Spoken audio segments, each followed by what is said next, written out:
so sacred, magical love. Hello everyone, we are on a Blackpink roll today, but today is going to be a short reading 1 hour later. about the recent drama that Lisa, or controversy that people have been accusing her of, specifically with her dream music video or short film, the behind the scenes picture that she shared. People really lashed out on her and accused her even of 𝓑𝓮𝓻𝓼𝓸𝓷𝓭 and just inappropriate, unprofessional behavior. And so I really wanted to get like the universal higher vibrational truth behind it all and take a step back from subjective opinions and get objective truth, universal truth. Is it just public perception, or did Lisa really make Kentaro uncomfortable? So I'm gonna pull one card for Lisa's point of view, one card for Kentaro's point of view, and then I'm also going to pull another card for each of them with the sex magic tarot. I thought it would be appropriate to really dive into the sexual energies, right? Like, what is the underlying behind the scenes energies? So first card for Lisa, what is Lisa's point of view on her interactions with him, her relationship with him? Beyond illusion. Interesting. So right away it's giving me that it's not what it seems.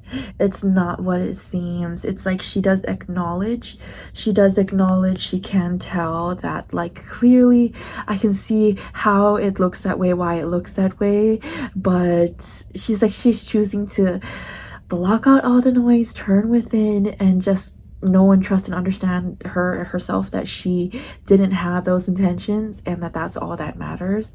So that's how she's feeling. That's Lisa's point of view behind it all. So now Kentaro, I believe, what is his point of view on their relationship, their interactions? What is the truth? Interesting. Look at that. Existence. All right, so he's giving like, yeah, maybe it could have been, maybe it could have been, maybe it could have been, maybe it wasn't, but at the same time he's giving like he was there, he was open in a way.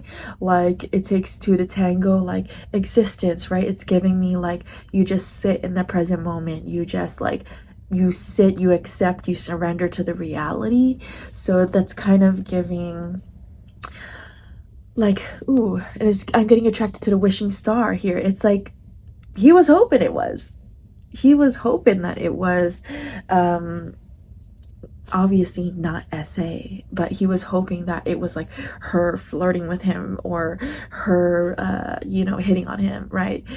He was kind of hoping for that shot, sitting and waiting. I'm kind of seeing like a dog. You know how a dog, like when you're eating or when you're cooking, like they sit at your feet to kind of like wait to see if you're gonna drop anything and if they can pick up any food, like, oh, like I'm just here just in case, like maybe, like like I'm not barking at you, I'm not like getting in your face about it, but I'm ready just in case.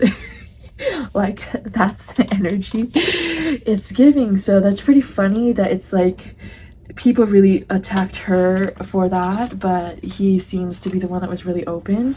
But let's see, maybe there was some underlying like sexual like intentions, flirtations on her side that he was picking up on. So let's use the sex magic tarot to decipher this.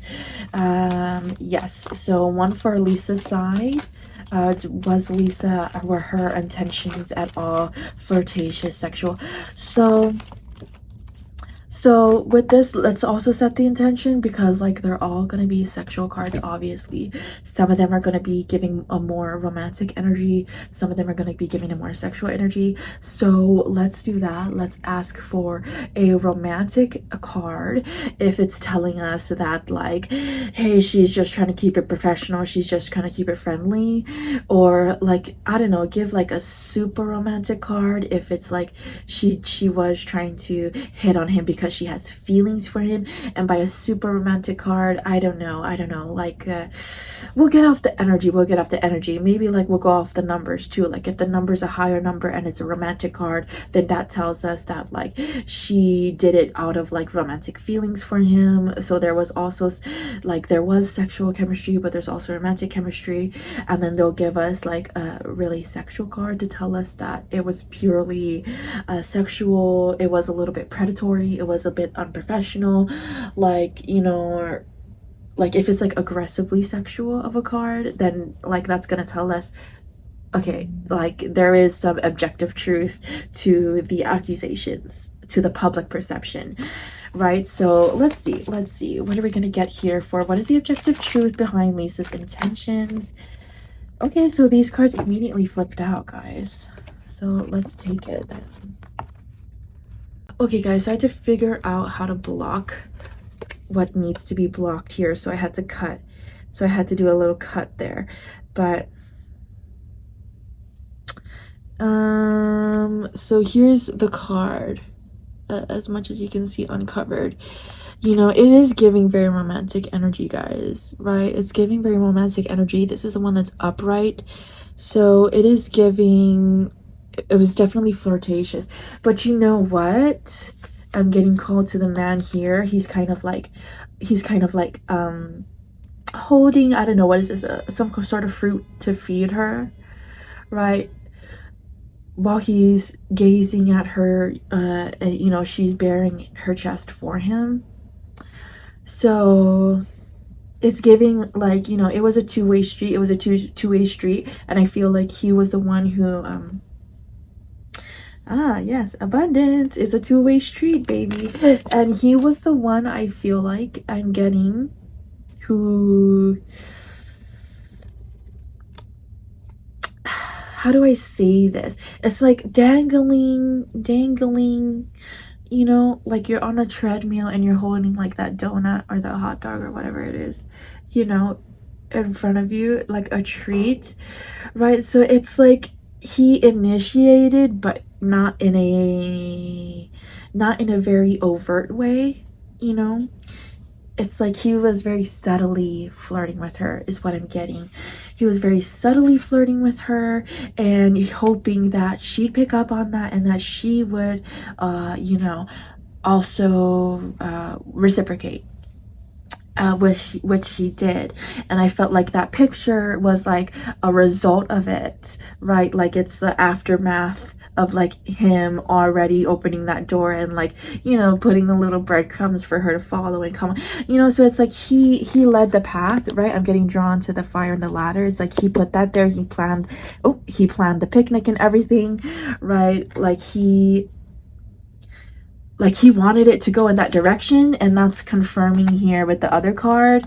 It's like he was okay. It's like he's not forcing. It's like he's okay for it to go either way. That's probably why he wasn't very pushy about it in the first place. But it's like he did want to like guide it there in that direction, not control it, but guide it, if you can, you know what I mean? It's like plant the seed, and if she's open, then, you know, we'll slowly go down that path.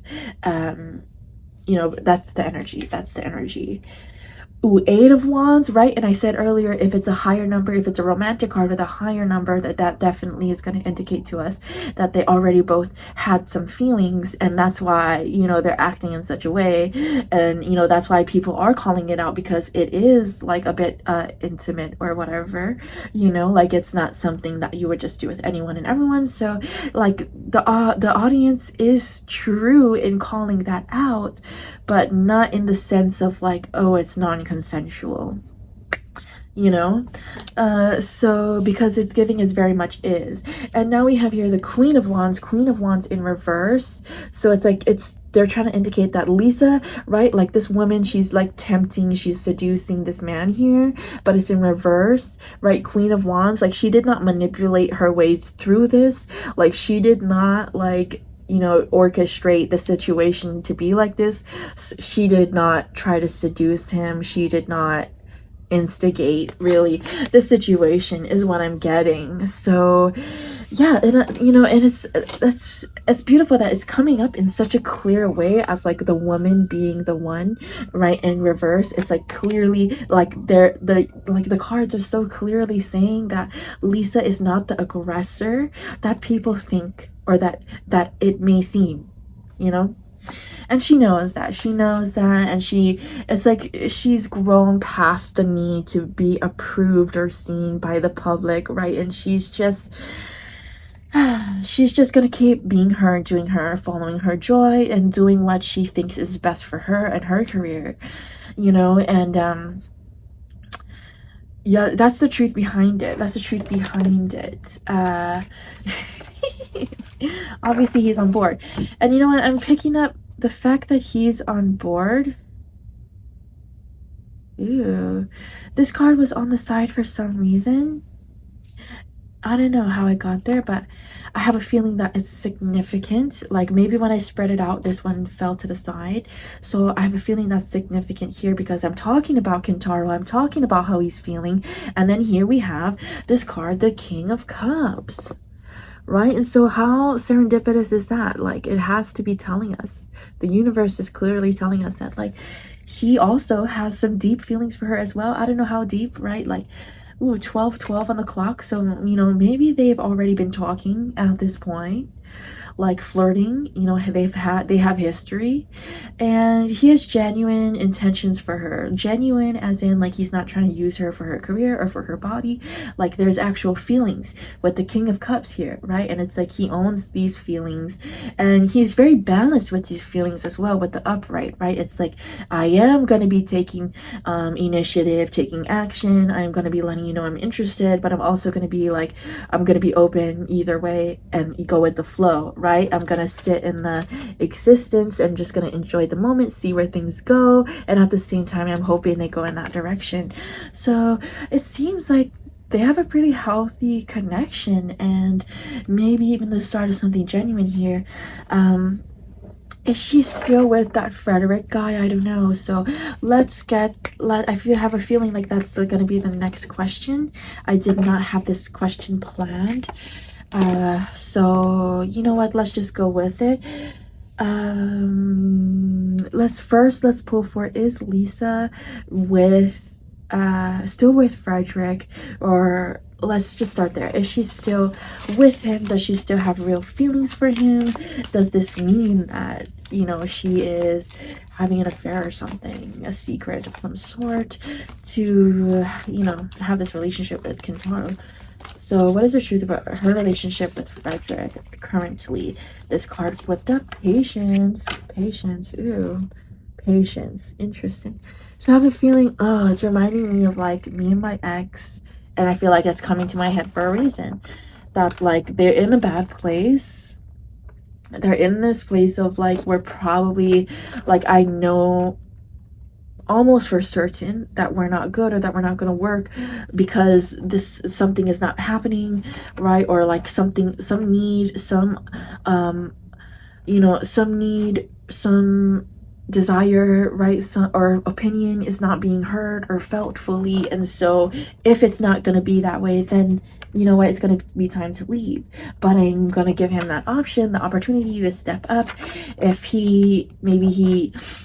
maybe he'll change in some way, you know, maybe he'll step up to the plate and offer what it is that I desire, right? So it's kind of giving that, and it's like she's waiting, right? She's waiting, pregnancy. She planted the seed, give him the opportunity, and maybe he'll come up and step up to the plate.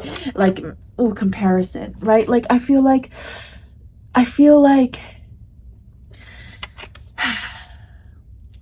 there's an emotional disconnect between her relationship with her and Frederic, and that's why she's allowed herself to be open to whatever she has with this Kentaro person, right? The connection that she has with him, she's a bit more open to it, because she is finding in him, she's finding the King of Cups in Kentaro that she hasn't found in Frederic. That's what I'm feeling. But I'm feeling like maybe she's letting him know that, like, you know, there is someone, I met someone, but I do still love you, and like maybe we can make this work, but like these are my boundaries, and if you're not gonna meet them, then I have to leave. Yeah, like that's the kind of thing that I'm picking up on.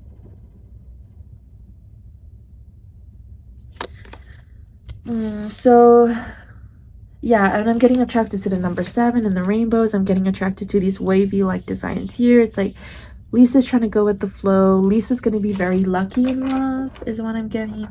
Either way, she's going to find it. Why? Because she's chosen not to settle for it, right? Like because that's a part of my, I'm speaking from my own experience with my ex as well. Like when you give them the opportunity to step up, you're also giving yourself, like, I'm choosing myself because I'm openly communicating my desires.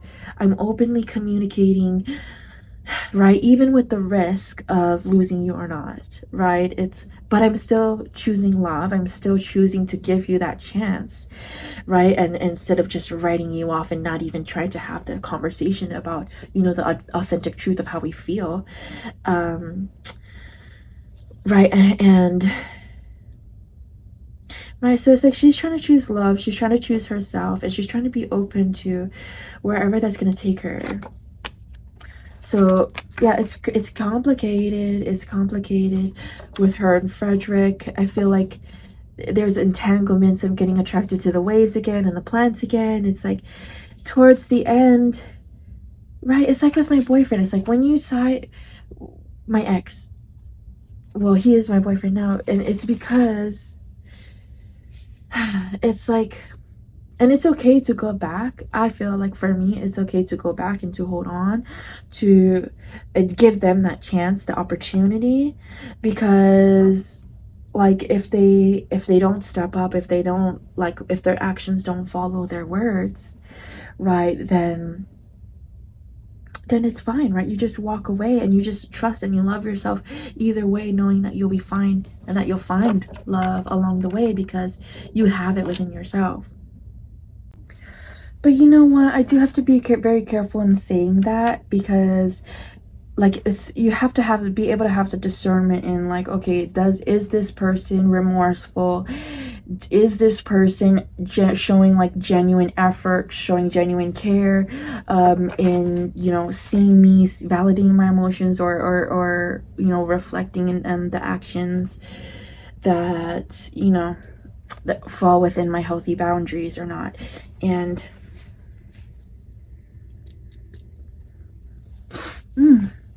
guys, oh, my nose gets so itchy every time I do a reading, so I feel like I am really picking up on something, especially right now, even though it feels a little bit uncomfortable to be like relating it to my own story, especially because I know that I was in such a toxic relationship, and I know that, like, everybody says that it's better to walk away, and I do believe that, and like I made that decision to walk away. But I feel like giving that person the opportunity to step up before you walk away, kind of puts you in that situation of like, lets yourself know, like, I know my worth. But at the same time, it's like you don't even need to do that at all, right? You can just completely cut this person out of your life and walk away without having a confirmation, without having any validation or closure, right? You don't need that. You can like give that to yourself, right? But I think that it can be really healing and really powerful when you give that person the opportunity, when you have that discernment that they are somebody who is open and not completely closed off and not completely just you know, taking you for a ride, taking advantage of you and manipulating you. It's like, I feel like you can just tell, you got to trust your own intuition. Is this person, if they, in the way that they talk, in the way that they describe, if there's really no remorse, right? If there's really no willpower to let go of their own toxic habits to meet you in a more loving place, right? Then conversation's over and you just walk away, right? But I feel like she's in that place where, like, where they had a on and off sort of toxic relationship, and the more and more that she kept choosing herself and walking away, because guys, it's normal, it's natural, like it's not easy to walk away. Statistically, I think it takes about 7 times or so for people to leave their DV partner and situation. You know, it's very natural and normal. And so I feel like they had that dynamic, and that every time that she kept choosing herself, even though she kept going back, right? Every time you choose yourself, there's a little bit more and more that you're like not gonna put up with, right? It's like slow growth, right? And that's how we have to do it as humans, because we can't do a complete, it's like not in our nature to do a complete 180 cold turkey, because it's just like, it can be such a huge shock to our system, the difference, right? And therefore, like, the change might not be substantial. So you got to make it, you know, comfortable for yourself, gradual for yourself. That's part of the reason that you know, change happens in such small ways, even when you know it's toxic, even when you know that you have to walk away. Yeah, so I feel like that's what they had going on. Every time that she kept choosing herself, she got more and more, stepped more and more into her divine femininity, stepped more and more into the woman, the highest version of herself, more and more awareness into what she deserves and what she doesn't, right? Settling, because so many of us settle, right? Even the celebrities who have it all, right? Like, I feel like for her in particular, she thought that she would have it all with him because of, you know, his background and whatnot. Maybe he reminded her of her father as well. But she's realizing that their connection needs to be more, having more emotional depth for it to reflect the love that she knows that she deserves now. Yeah, that's what I'm getting. So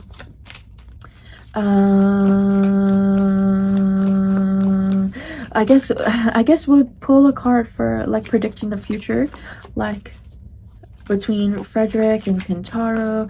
Well, let's put one card for Frederic energy, the future, predicting the future between Frederic and Lisa's energy, predicting the future between Lisa and Kentaro's energy. So first, let's predict for, oh, this one is sticking upright. Let's predict for, ooh, Lisa and Frederic. Ooh.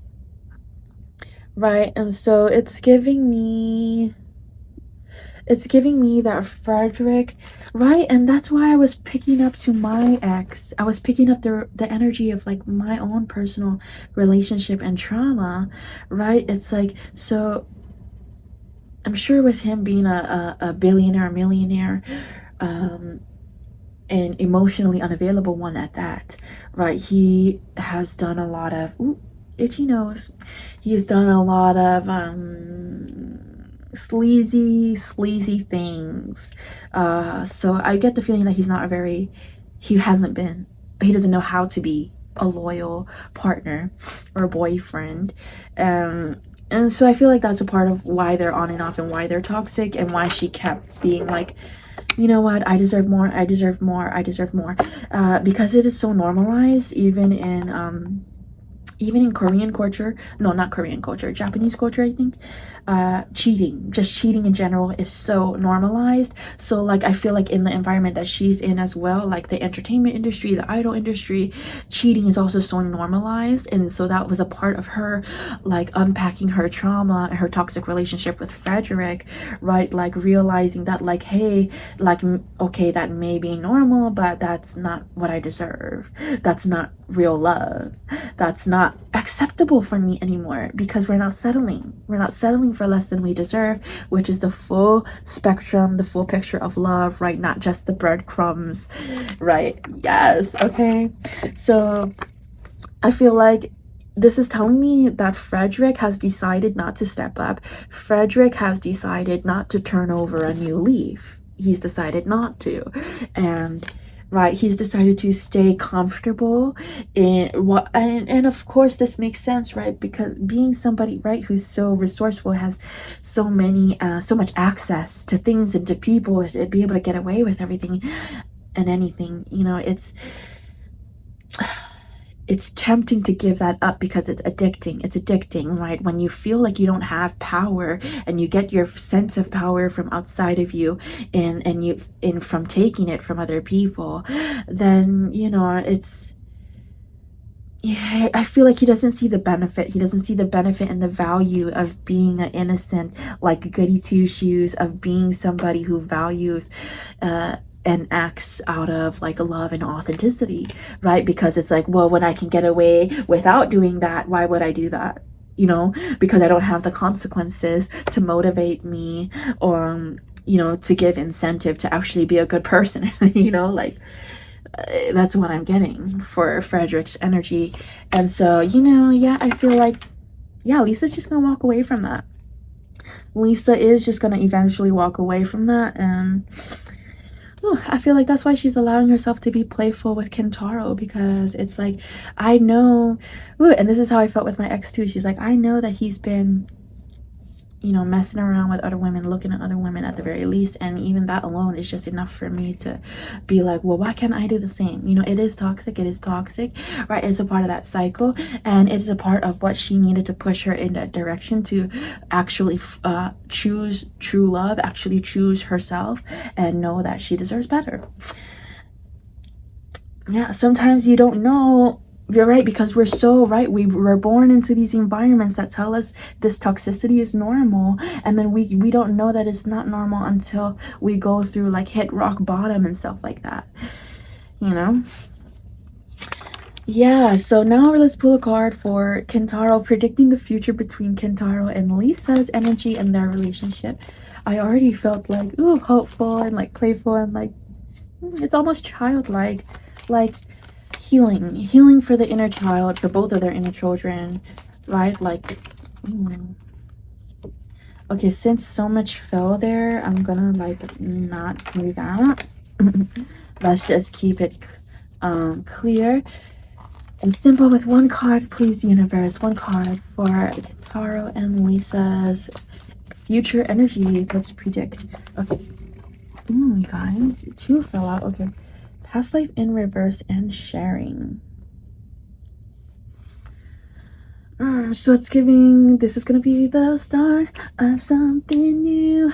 It feels so right to be here with you. Oh, and it's like, I feel like the music video, the Dream short film music video, whatever it was, kind of gives that like high school or nostalgic, like young love type of vibes, and maybe they have that history, or maybe it's reversed because they haven't had that history, right? And they're starting something new, and it's confirming that like yeah, they haven't had a relationship before now, right? But they're both willing to share parts of themselves and share a parts of their lives together.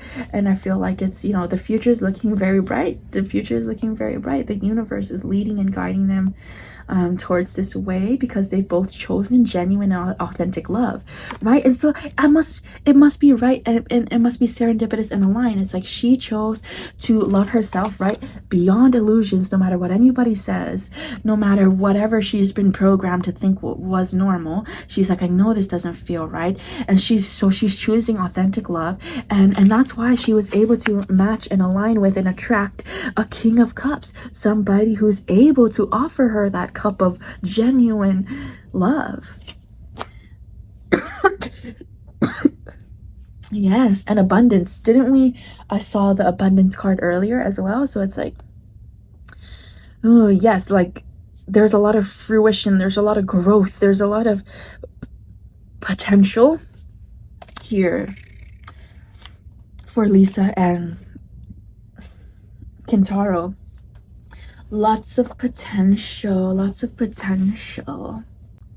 I have a feeling about this past life thing, this past life in reverse. Is it trying to tell me something else besides the fact that they haven't had history before now? Because past lives is always such a deep, profound, like just generational, like just, and it's so deep to me. It feels like there's a deeper message there. So is there? Ooh, I am receiving. I had to cut that. There is a deeper message here. Yeah, I had to cover. It's a woman's chest there. Feminine energy, receiving. So okay, so what is this deeper message? What is this deeper message from the past lives that you want to bring up about Kentaro and Lisa's relationship here? Ooh, silence. My nose got really itchy there. So things are gonna be like speeding up and ramping up for them, whether they keep it to themselves or not. I feel like they're gonna develop a very rich, a very deep relationship, whether it lasts or not. There is like promising, there's lots of potential, right? Lots of potential, lots of promise here. So I feel like they want to add that, like, it's very likely that because Kentaro is nothing like how she's dealt with in the past, because of that, she's gonna receive it. She's gonna receive it so well. She's gonna become so like addicted, obsessed, very in love, like just like a rush. She's gonna let herself surrender and be showered in that love, right? Receiving energy, feminine energy. Yeah, and reverse silence, like, ooh, so it's like maybe they will even come out publicly with it. Like their relationship is gonna go so well. They're gonna feel so confident about their genuine connection that they're gonna feel good about telling the world about it eventually. Oh, so that's very interesting. That's cool. Hope and wish for the best for them. And you know what? If things do look really promising, right? Nothing's a guarantee. Things can change at any moment. But right now, the energies are looking good for them. So the last card that I wanted to pull was one card for why the public perception came out this way. Why did they attack Lisa in such a way when it wasn't the truth? Why did public perceive it as SA when it wasn't? You know, like, what's the higher vibrational truth to that? Ooh, friendliness.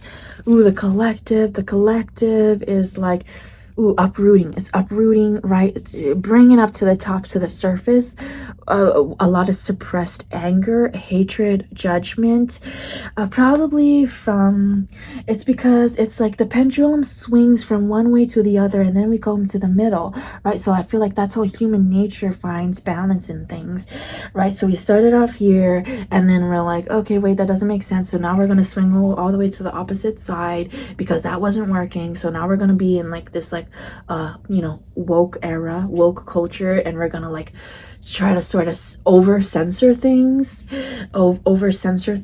and like, you know, enable behavior in a way because you were trying to be too sensitive. But and like I always hated when people are like, oh, too sensitive, like it's so insensitive. And you know, I've always been such a sensitive person. I've always valued being soft, being emotional, being, you know, and I always felt like the world judged what I valued, right? And being an emotional person. And yes, like this judgment creates suppression.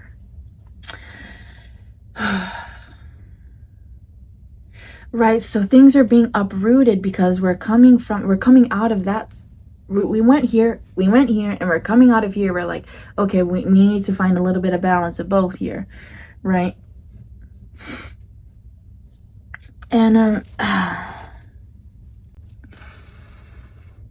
okay, so yeah, I think that like the balance is people are trying to learn how to express their opinions in a loving way, right? At first, like, I don't know, 20, 30 years or more ago, right? It's like there's no filter, right? Like even so now, right? In especially in Asian culture, right? No filter.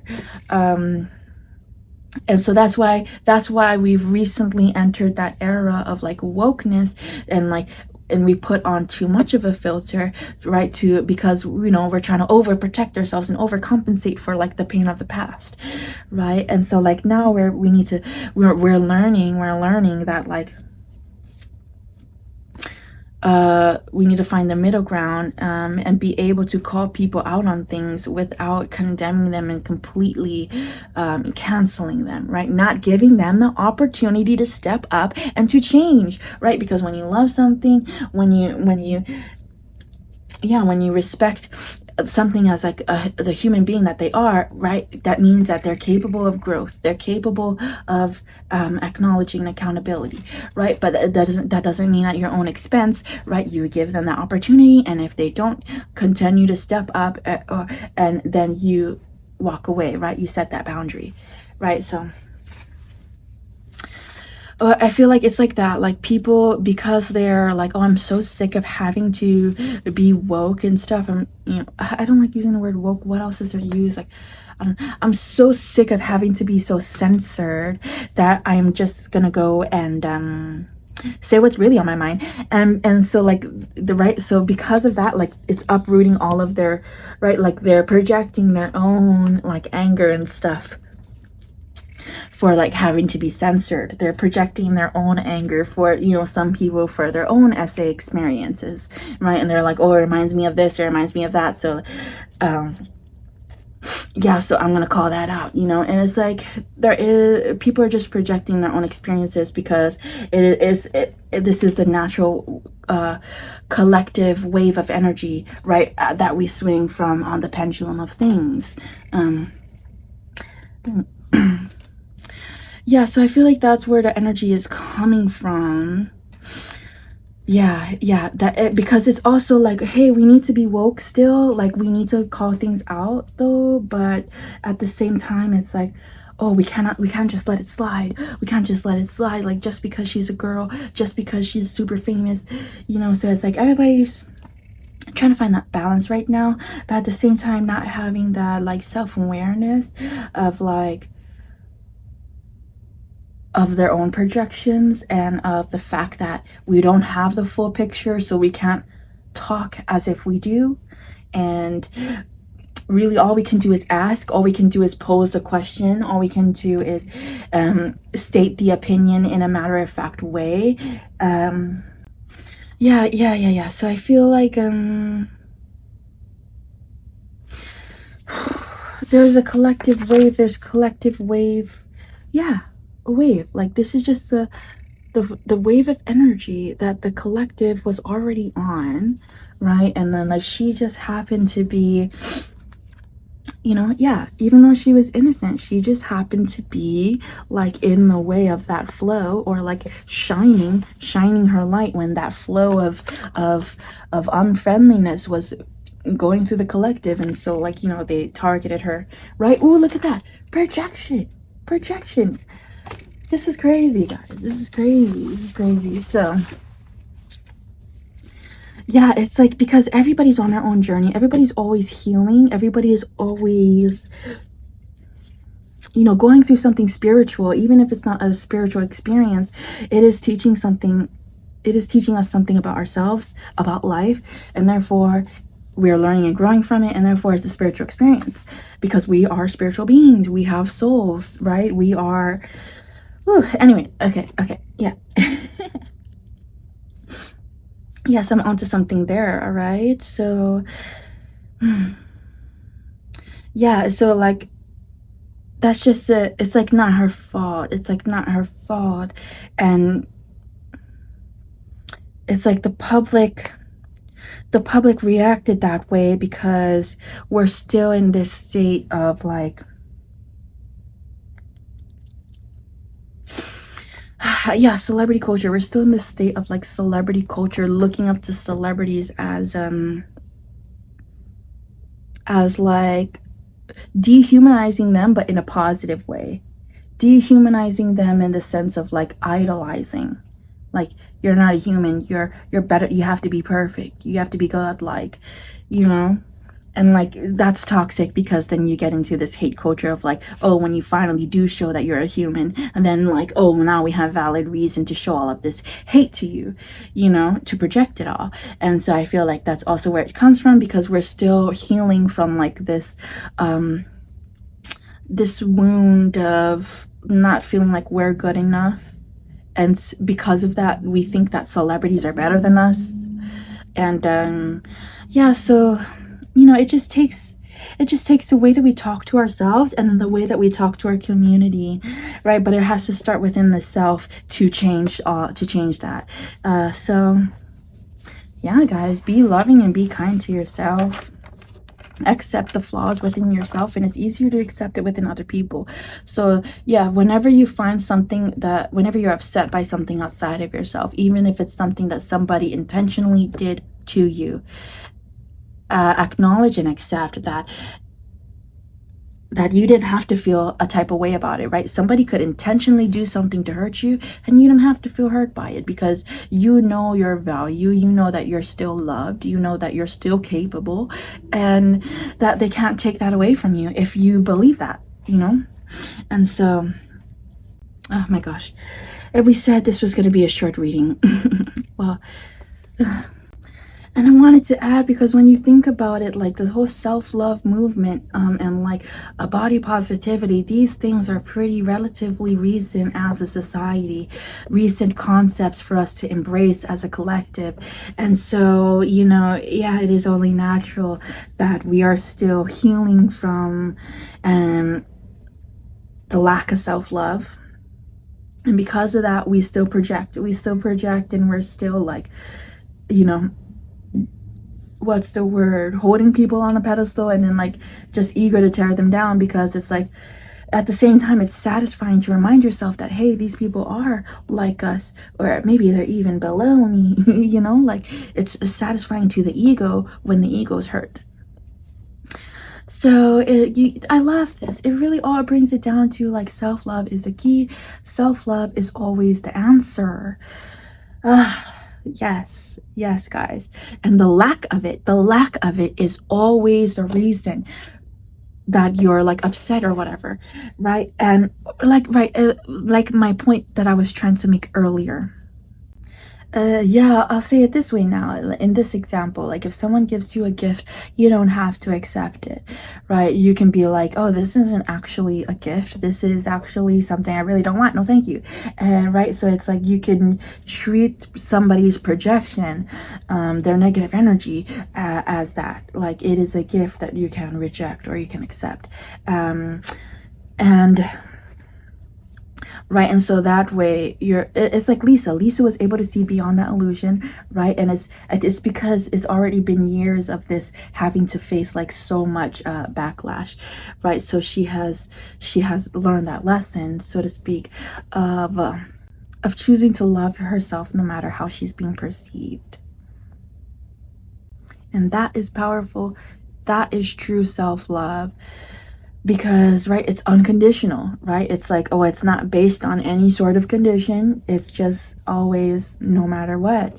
And and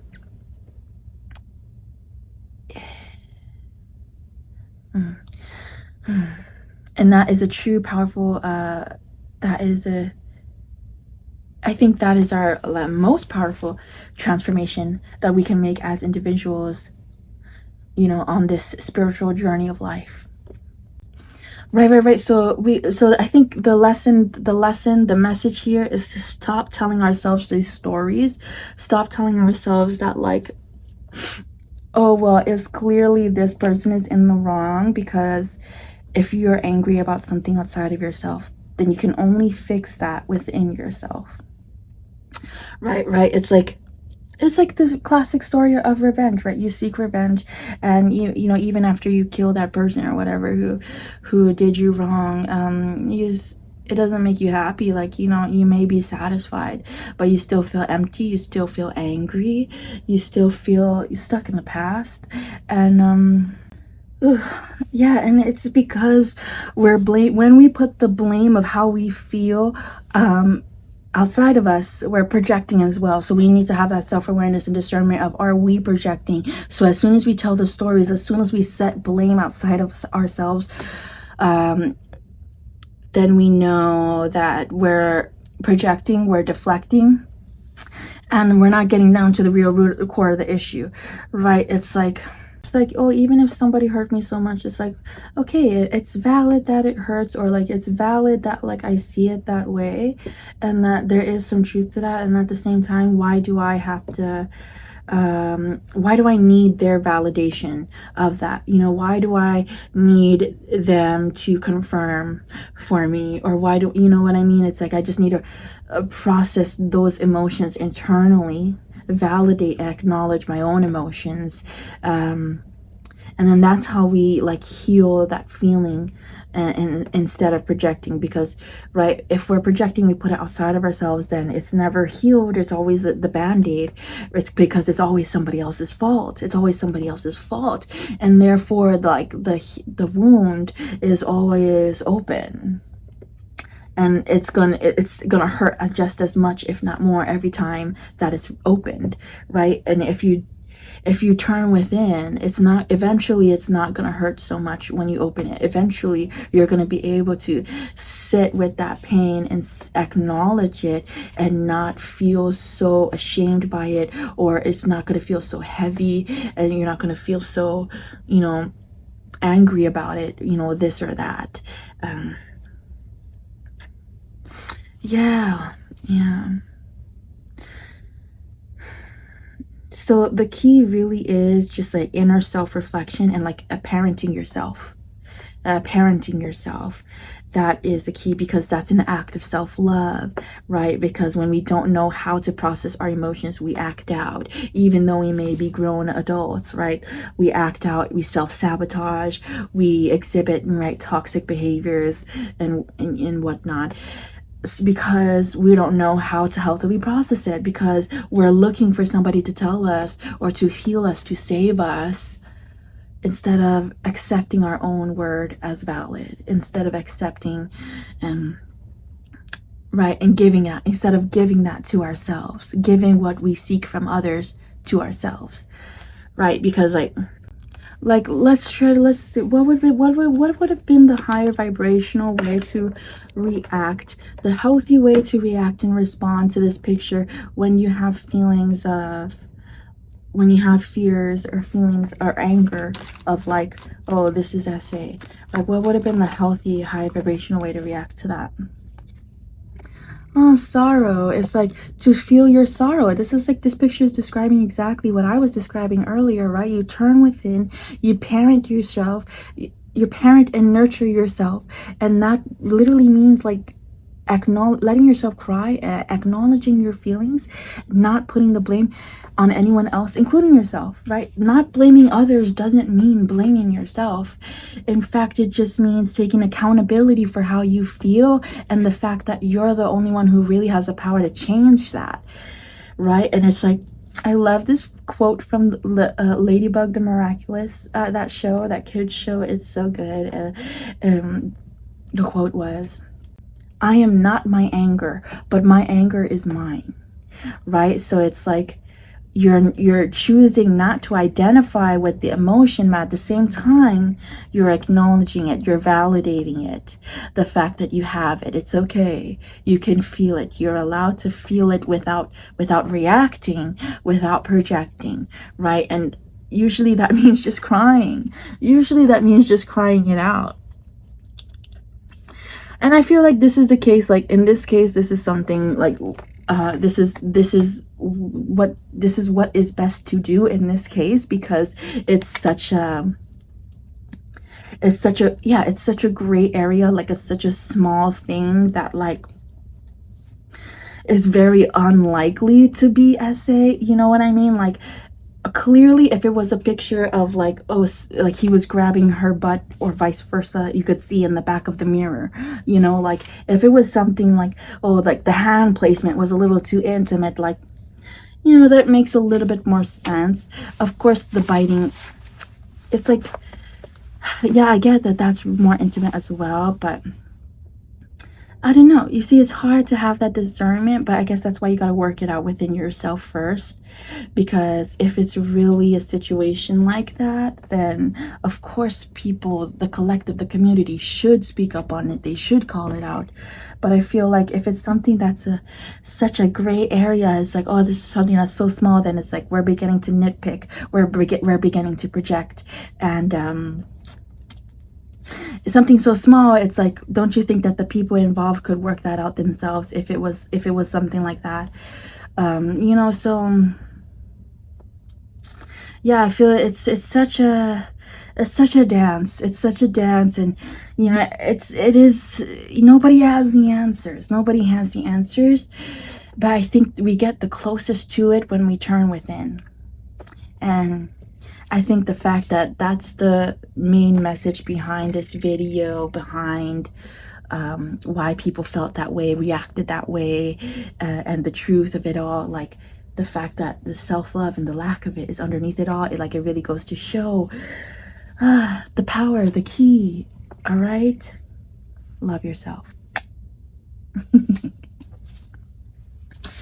First and foremost, choose yourself even when it's hardest. Choose yourself even when everybody's telling you not to, right? It's like, what do you know about yourself? What do you know is the truth? What, right? Parent yourself, right? Like Lisa must have parented herself through the hatred, right? Like she's like, I know that I'm not like that. I know the truth. I know that I didn't do those things. So I'm not going to let other people's perceptions affect me and change what I know about myself, because I'm not identifying, right? I'm not identifying with how other people feel about me, right? And I'm not even identifying with my own feelings right now, because I may be feeling stressed, I may be feeling attacked. At the same time, I know that that's not the truth. I know that this is not permanent, right? I allow myself to feel it. I detach from it and let it pass. Let it pass. So this too shall pass, as it all does. Everything flows in energy, in cycles, everything. Right? Even if we're stuck in the same cycle, we are still going through a cycle. It's slowly and slowly, like, oh, waking us up. Like, is this really what you want? You know, yeah. So like, I don't know. I feel like I'm going all over the place too, and that's okay, guys. Right? But yeah, bringing it back home to the message, like self-love, guys, is where we find our true power. And I feel like it literally is the key to getting through any obstacle, and getting through breaking through any sort of blockage, and healing any emotion, healing any trigger. Right. Yes. So this is all about healing triggers with self-love. That's what the message is here. Okay, thank you guys for bearing with me on that one, and thank you so much for watching. Choose self-love, and it's easier to like love life, love others, not be judged. I mean, not be judging others. Oh yes, and to just feel free, to feel happy. It really is the key. That's why I'm really driving it home, right? Okay. All right, thanks again for watching, guys. Have a wonderful rest of your day, full of love, choosing yourself consistently.